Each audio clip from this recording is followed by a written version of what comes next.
अस्सलाम वालेकुम फ्रेंड्स, कैसे हैं? अल्हम्दुलिल्लाह मैं खैरियत से उम्मीद करता हूं कि आप लोग भी खैरियत से होंगे। आज चीफ सेलेक्टर ने दो स्क्वाड अनाउंस किए। सबसे पहला जो 7-20-20 है वो इंग्लैंड के अगेंस्ट वो अनाउंस किया। उसके अलावा वर्ल्ड कप का भी स्क्वाड अनाउंस किया। पहले हम इंग्लैंड के खिलाफ जो स्क्वाड अनाउंस हुआ है वो हम पहले बात कर लेते हैं। Babar Azam as usual captains होंगे। तीन नई चेंजेस हैं।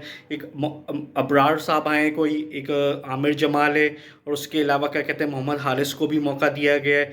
बट ये जो सिलेक्शन हुई है थोड़ी मुझे बायस लगी, इसलिए कि इफ्तिखार अभी भी खेल रहे हैं। उसके अलावा खुशदिल शाह को भी मौका दिया गया है। मोहम्मद रिजवान का कहा जा रहा था कि वो रेस्ट करेंगे, but still he is in the squad. Sarfaraz Ahmed को नहीं लिया गया। मुझे पता था कि सरफराज को ये लोग नहीं लेंगे बिकॉज सरफराज अहमद का प्रीवियस रिकॉर्ड 2020 में बहुत अच्छा है, और he is only captain recently जिन्होंने आईसीसी चैंपियनशिप ट्रॉफी मतलब कि जीती हुई, कोई आईसीसी की ट्रॉफी जीती हुई। तो ये काफ़ी मतलब मुझे बहुत दुख हुआ। इसके अलावा क्या कहते हैं आप, सिलेक्शन मेरिट पे भी नहीं हुई। शाहनवाज दानी को मौका मिला है, हसनैन को भी मिला है, क्या कहते हैं मोहम्मद नवाज भी है, और उसके अलावा एक और प्लेयर, क्या नाम है, बहुत अच्छा नाम है, नसीम शाह है। और मिडल ऑर्डर अभी भी मुझे वीक ही लग रहा है, इसलिए कि आपको यार शोएब मलिक को लेना चाहिए था, वो इतना अच्छा प्लेयर है। चले थैंक गॉड हैदर अली को इन्होंने रिटेन किया। शान मसूद की वापसी हुई, ये बहुत अच्छा साइन है।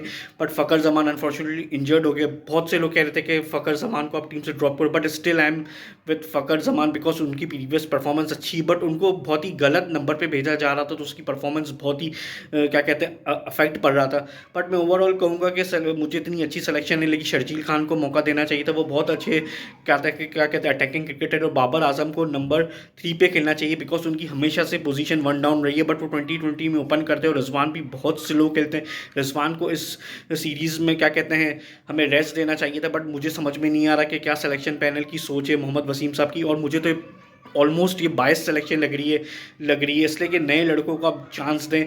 आप जैसे कि सीनियर खिलाड़ी है, वो अगर एक सीरीज़ में रेस्ट कर लेंगे तो कोई क़यामत नहीं आ जाएगी। बट हम वर्ल्ड कप के स्क्वाड की बात करते हैं, वही खुशदिल शाह है, वही आसिफ अली है, वही क्या कहते हैं इफ्तिखार है। इफ्तिखार को मुझे समझ में नहीं आ रहा कि आप क्यों रख रहे हैं खुशदिल शाह को। आसिफ अली ठीक है, I am not personal against Asif Ali, but the thing is that आप एक दो छक्के मारने के लिए नहीं, अगर 3-4 विकेट समटाइम्स स्क्रम्बल कर जाती है तो एटलीस्ट आप ऐसे प्लेयर होने चाहिए कि आप गेम को मतलब लेके चले, और फिर जब ज़रूरत हो बैट बॉल हो तब मारे। आसिफ अली 4-5-6 बॉल के अंदर 20-25 रन बना के आउट हो जाता है।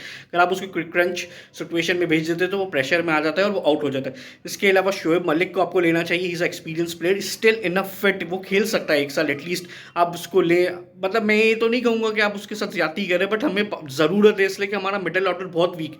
अगर हमारा मिडल ऑर्डर वीक नहीं होता तो it's okay, no problem, but हमारा मिडल ऑर्डर वीक है तो हमें उनको लेना चाहिए। उसके अलावा क्या कहते हैं हसनैन को लिया है। शाहनवाज धानी को आपने इंग्लैंड के स्क्वाड में रखा है, बट 2020 के स्क्वाड में रिजर्व में रख लिया है। फ़खर जमान, शाहनवाज धानी और क्या कहते हैं आसिफ अली को रिजर्व में रखा है, तो ये बहुत ही ज्यादती है। धानी अच्छा प्लेयर है, परफॉर्मेंस आप एक दो मैचेस देते हो, आप एक दो मैचेस से जज नहीं कर सकते।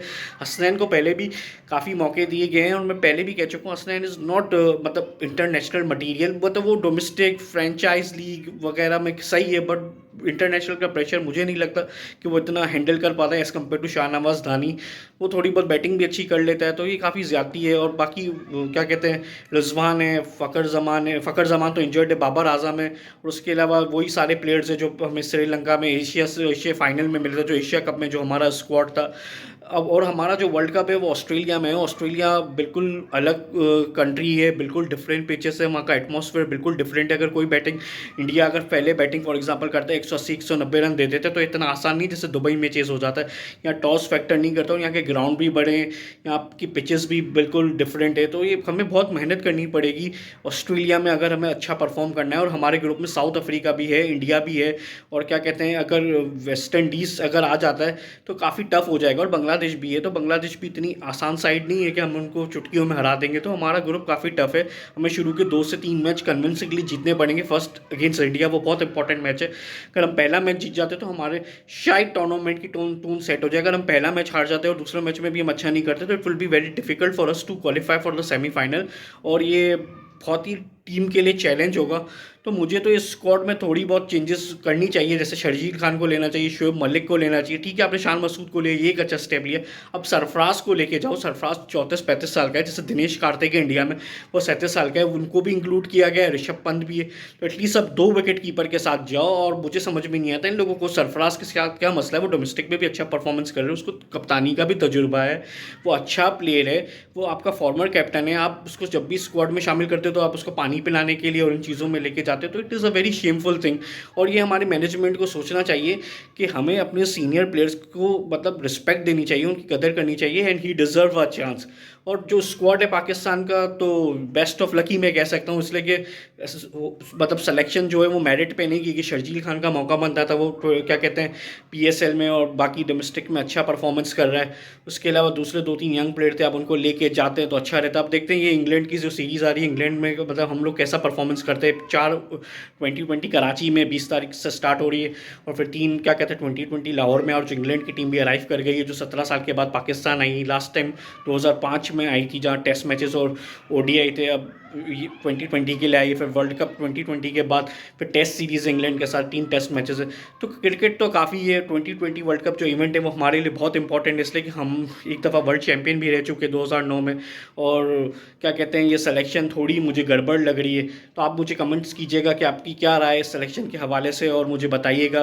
And thank you so much for liking my videos. और जो मेरे चैनल के साथ है, चैनल को सब्सक्राइब करना ना भूलिएगा, बेल आइकन भी दबाइएगा, और वीडियो को लाइक एंड शेयर कीजिएगा, और अपना ख्याल रखिएगा, और दुआओं में याद। अस्सलाम वालेकुम, अल्लाह हाफ़िज़।